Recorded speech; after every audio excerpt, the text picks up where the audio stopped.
December 23 திங்கட்கிழமை சென்னை வானிலை மையத்திலிருந்து வெளியாகிருக்கக்கூடிய மதிய வானிலை அறிக்கையின் முழு விவரத்தை நம்ம பார்க்கலாம்.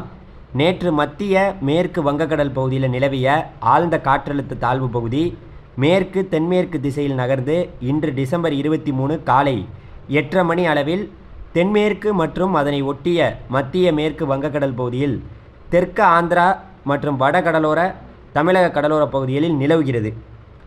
இது மேலும் மேற்கு தென்மேற்கு திசையில் நகர்ந்து நாளை டிசம்பர் 24 தென்மேற்கு வங்கக்கடல் பகுதியில் வட தமிழகம் மற்றும் தெற்கு ஆந்திரா கடலோர பகுதிகளுக்கு மிக நெருக்கமாக வந்து நிலவக்கூடும் அப்படிங்கிறத சென்னை வானிலை மையம் சொல்லியிருக்காங்க. இதனால் தமிழ்நாட்டை பொறுத்த வரைக்கும் மழை பொழிவானது படிப்படியாக தொடங்கக்கூடும். குறிப்பாக நம்மளுடைய இந்திய வானிலை மையம் தமிழ்நாட்டுக்கு 3 நாளைக்கு மஞ்சள் எச்சரிக்கை கொடுத்துருக்காங்க. அதாவது பார்த்திங்கன்னா 24ஆம் தேதி 25ஆம் தேதி 26ஆம் தேதி 3 நாளைக்கும் கனமழை எச்சரிக்கை கொடுத்துருக்காங்க.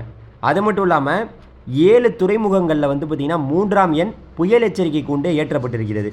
அதாவது சென்னை, கடலூர், நாகை, எண்ணூர், காட்டுப்பள்ளி, புதுச்சேரி, காரைக்கால் இந்த பகுதியிலலாம் அதாவது பார்த்திங்கன்னா 3ஆம் எண் புயல் எச்சரிக்கை கொண்டு ஏற்றப்பட்டிருக்குங்க. நல்லா ஒன்று புரிஞ்சுக்குங்க. இந்த நிகழ்வு தொடர்ந்து பார்த்திங்கன்னா தற்போது நம்மளுடைய தென்மேற்கு வங்கக்கடல் பகுதியில் நிலவக்கூடிய இந்த ஆழ்ந்த காற்றழுத்த தாழ்வு பகுதியானது தொடர்ந்து பார்த்திங்கன்னா நம்மளுடைய தமிழகத்தை நோக்கி நகர்கிறது, தென்மேற்காக நகர்கிறது. அப்போ நம்மளுடைய டெல்டா மாவட்டத்துக்கு மிக நெருக்கமாகவும் தமிழகத்தை மையமாக வைத்து நகர்கிறது அப்படின்னு நம்ம சொல்லலாம். காலையிலே இதை தான் நம்ம சொல்லியிருந்தோம். மழையை பார்த்திங்கன்னா நம்ம எப்படி எதிர்பார்க்கலாம் அப்படின்னு கேட்டிங்கன்னா, தமிழகத்தில் கரெக்டாக சொல்ல போகணுன்னா வியாழக்கிழமை, புதன்கிழமை இரவு, வியாழக்கிழமை காலையில், வியாழக்கிழமை முழுவதுமே சென்னையில் ஒரு பலத்த மழை இருப்பதற்கான வாய்ப்பு இருக்குது. டெல்டா மாவட்டங்களை பொறுத்த வரைக்கும் பனிப்பொழிவு தான். டெல்டா மாவட்டங்களில் பெரிய லெவலில் மழை நமக்கு இந்த நிகழ்வுனால நமக்கு இருக்காது. ஆனால் மாத இறுதி முடிஞ்சு ஜனவரி முதல் வாரத்தில் நம்ம மழையை எதிர்பார்க்கலாம். அதாவது ஜனவரி 1, 2, 3, 4, 5, 6 தேதிக்குள்ளே நல்ல மழையை எதிர்பார்க்கலாம். ஏன்னா அடுத்த நிகழ்வு ஜனவரி முதல் வாரத்தில் வந்துடும். அடுத்த நிகழ்வு இலங்கைக்கு நெருக்கமாக வந்து இந்த நிகழ்வோடு ஒன்றிணைந்த நிகழ்வாக நமக்கு அடுத்த வருடம் அதாவது ஜனவரி முதல் வாரத்தில் பலத்த மழையை கொடுக்க போகுது. நல்லா ஒன்று புரிஞ்சுக்கங்க. இந்திய வானிலை மையம் டிசம்பர் 24, 25, 26 3 நாளைக்கு தமிழ்நாட்டுக்கு இந்திய வானிலை மையம் கனமழை எச்சரிக்கை கொடுத்துருக்காங்க, மஞ்சள் எச்சரிக்கை.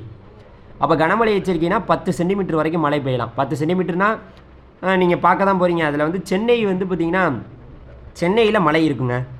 இன்று சென்னையை பொறுத்த வரைக்கும் இன்றே இன்றைக்கி இரவிலிருந்து லேசான தூறல் சாரலாக காணப்படும். ஆந்திரா முழுவதுமே மழை இருக்கும். சென்னையில் பலத்த மழை பார்த்திங்கன்னா வியாழக்கிழமைக்கு வாய்ப்பு இருக்குது. வரக்கூடிய வியாழக்கிழமை நல்ல மழை பார்த்திங்கன்னா சென்னையில் இருக்கும், கண்டிப்பாக இருக்கும் வியாழக்கிழமை. சரியா? வடகிழக்கு பருவமழை நமக்கு அக்டோபர் 15ஆம் தேதி தொடங்கியது. அக்டோபர் 1ஆம் தேதியிலேருந்து கணக்கு வச்சுக்கிறோம். அப்படி பார்த்தோன்னா இன்றைக்கி டிசம்பர் 23 இந்த நாள் வரைக்கும் நமக்கு பெய்ய வேண்டியது 43 சென்டிமீட்டரு. ஆனால் பெய்திருக்கிறது 57 சென்டிமீட்டரு. இது இயல்பை காட்டிலும் 33% தமிழ்நாட்டில் வடகிழக்கு பருவமழை அதிகமாக தான் பொழிந்திருக்கிறது. நமக்கு பெய்ய வேண்டியது 43 சென்டிமீட்டர், ஆனால் பெய்திருக்கிறது 57 சென்டிமீட்டரு. இது இயல்பை காட்டிலும் மழையானது கூடுதலாக பெய்திருக்குன்னு சொல்லிட்டு இந்த வீடியோ முடிச்சுக்கிறேன். நன்றி, வணக்கம். நன்றி.